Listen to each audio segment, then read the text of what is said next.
So that intro was the highest voted intro. So if you guys have a suggestion for the next intro, put it down in the comments below. Today's video, I want to talk about CrossFit and steroid use. Oh, boy! Because CrossFit Games had recently posted a picture of a woman named Vicky Caruso. Now, this was a repost from Vicky's own Instagram, and they had quoted her on it. A couple days ago, CrossFit Games reposted the video of me hitting a 280-pound clean. So naturally, the steroid comments came out. Those comments don't even bother me anymore. I've been hearing that stuff since I was 10 years old, and my legs were more defined than most professional bodybuilders. And then throughout running track in college, when I was randomly chosen for drug tests, and she puts randomly chosen in quotes. It doesn't bother me because I had nothing to hide, and I still don't. Anyone who knows me knows that I am a huge advocate for more drug testing. What bothers me is the fact that when people see someone do something that they can't do, especially in the world of fitness, they automatically assume they're taking something. I follow a lot of fellow athletes, and every time I see someone hit a big lift or do something impressive, I am happy for them. I have never once thought, oh, they're juicing because they're doing something I can't. If it comes out a couple months later that they were, then joke's on me. But until then, let's start celebrating people's successes. We need to be positive and supportive of each other and stop comparing people. You have no idea what someone is doing outside of what you see on Instagram. Everything they did working up to that moment. How many hours or days they're in the gym. Maybe they switched up programming and coaching, or they're working with a specialist. It doesn't matter. Just celebrate the fact that this person did something amazing instead of your very first comment and thought being somewhat negative. And if you want to get there, work harder. My thoughts while Instagram has been down all day. So this is an interesting thing that CrossFit had posted. Now, the reason why I really want to talk about this is my good friend Ian Daniel. You may follow him on Instagram. He goes by Ian the Rhino. Ian and I are very close friends. We just went to a Lamb of God concert. That was a ton of fun. And he is a 2-time games competitor. And he commented on this, and here's what he said. The idea that CrossFit is a natural sport at the most elite levels is literally the biggest non-truth told to its audience. That's coming from a previous 2-time game competitor. I'm tired of it. It's disingenuous to sell that idea to the Gen Pop. The use of peptides and fast-clearing steroid hormones is rampant and kept quiet. I literally know of previous Reebok-sponsored athletes who popped and were never disclosed because it would hurt the brand's image. Too much of fitness makes money off of using their elites to mislead people into what kinds of results are realistic through natural dieting and training. Cleaning 280 as a female with what appears to be single-digit body fat? Sorry, that's not how the natural female physiology works.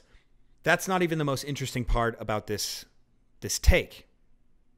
At the time of this screenshot, there was 227 likes. I don't know how many replies, but there were a decent amount. I checked a few hours after that, and it had 400 likes and over 20 replies, most of which were agreeing with Ian. The next time I checked for it, CrossFit had deleted this comment. There's a few things about CrossFit that I just want to talk about. It is the sport of recovery. I think it may be one of the most, if not the most, recovery-based sports out there. And here's why. The vast majority of CrossFit is it's not essentially low skill, but it is a test of work and work capacity. So it's pure output. It's pure engine. Yes, there are skill aspects of it, and we all love them. The 1-rep max snatch, the 1-rep max clean and jerk, certain gymnastics variations. Those things are really great. But always they want to see who can create the most work, who can have something be the most powerful. That is their goal. I went to the CrossFit Games one year, and one of the events, they took sandbags from the top of the tennis stadium, down the stairs, put them on the floor of the tennis stadium. Then they put them in wheelbarrows, went across this tennis stadium, and then took those bags up to the other side. That was an event. They wanted to prove that this is not high skill, that it is pure output. There are many events, by the way, that have a lot of skill output. But what does that say? This is work. So whoever can recover and do the work the next time just as good, if not better than their competitors, that will be our champion. There are other sports like this, and the one that comes to mind is cycling. So like the Tour de France, that one is like each stage, and it's just work. Yeah, there's strategy, but there's a separation between strategy and skill. You know the skill, pedal your ass off, and figure out when and where you want to make your move. But can you recover from stage to stage? This is where androgens make a massive difference. As far as the woman doing 280 pounds, which is a little bit under 130 kilos in the clean, that's fantastic. That's a big weight. That's something that elite females look to lift, a clean at 130. A lot of men who are intermediates, I think I said this before, men who are intermediates, that's something they want to lift. But with that definition, it's unlikely. So unlikely that it leads people to believe of androgen use. Now, I think that there's a lot of androgen use call-outs that aren't legitimate. I know for a fact that this post, because this came from my good friend Rob, who's also a moderator on my Reddit page, he posted it to More Plates, More Dates. Right now it has like 1,000 upvotes, and I don't know how many comments. I can guarantee you that Derek is going to talk about this right here. But I know Ian, and Ian has told me a lot of things that I don't want to disclose on this channel because they're private. They are hearsay, but I do take them with value because they're coming from someone who's a 2-time games competitor. What I challenge everyone who is interested in CrossFit is to really focus on yourself always, focus on your improvement, what you need to do, because there's always ways that you can improve. But the problem is the guys who are in the top 50 and top 100. There's also a problem with the guys and females who want to qualify for the games or do well at sanctionals that are in kind of that top 50 to top 100 area who may be natural. I actually am close friends with a few of them.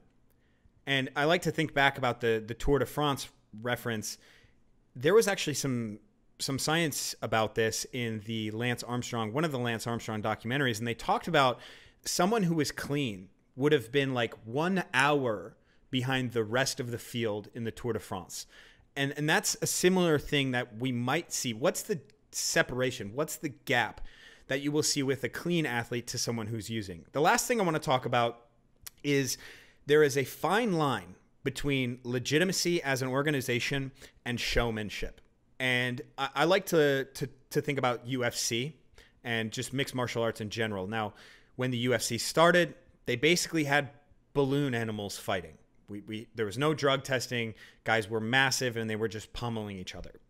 And there's a lot of this kind of same deal in Pride, which was another promotion back in that time as well. And what they would do is they'd put, sumo wrestlers versus really small guys. They would put, massive dudes just banging it out and for people's entertainment. It was almost like a circus show, and that's fine. People like the circus. People like raw entertainment. However, the success of the UFC has only gone more and more. Like, they have only become more and more of a successful organization the more legitimate they've gotten. And one of the legitimate moves they made was going to USADA. Now, everyone seems to have issues with USADA, but it is better than the alternative. USADA doesn't really answer to anyone. They show up at your door and they test you. Yes, you can likely get away with clearing steroids and peptides. However, look at the size differential from what guys looked like then and what they look like now. There are people that will slip through the cracks. That's not what I'm saying. However, I do feel as though CrossFit needs to take that leap to USADA, and it can only help their sport, in my opinion. Making a post like this is very interesting because it's like almost as if they're taking a stance against people who are calling out athletes for using steroids. But the only stance you can take is to really try and clean your sport up with like some level of criminality to those who are doping. We can bring up Ricky Gerard, who was popped after getting third at the CrossFit Games. They can say, look, we're popping our third place finisher. Yes, but a lot of people, myself included, think of Ricky Gerard as a sacrificial lamb. A third place finisher that no one knows about. It can make you look legit, and he's not one of your stars. If Ricky Gerard is getting popped for steroid use, do we really think that no one else in that field of however many men and however many female are taking steroids, and that they have not tested positive, and CrossFit has withheld those drug test positives, which, by the way, it's totally within their rights to do. They control the positive tests. They control the results. They can determine which ones they want to leave. At least that's what I understand. They are using a private organization to which they can control the release of the results. USADA does not work like that. The woman in question is suspect. Many of the athletes in question are suspect. And no matter what, we'll never truly know if they have taken drugs or not, regardless of testing. But some moves need to be made because at this point it's being ridiculous. Ian's comment was suppressed for a reason. It was the most popular comment by far. It was the most talked about, most agreed with comment by far. And CrossFit suppressed it. They deleted it, which is much worse than leaving it up there. Much, much worse. That's all I have for you guys. Please let me know what you think in the comment section. Also, put in an intro that I should do next. And I'll see you on the next one. Love you. Bye.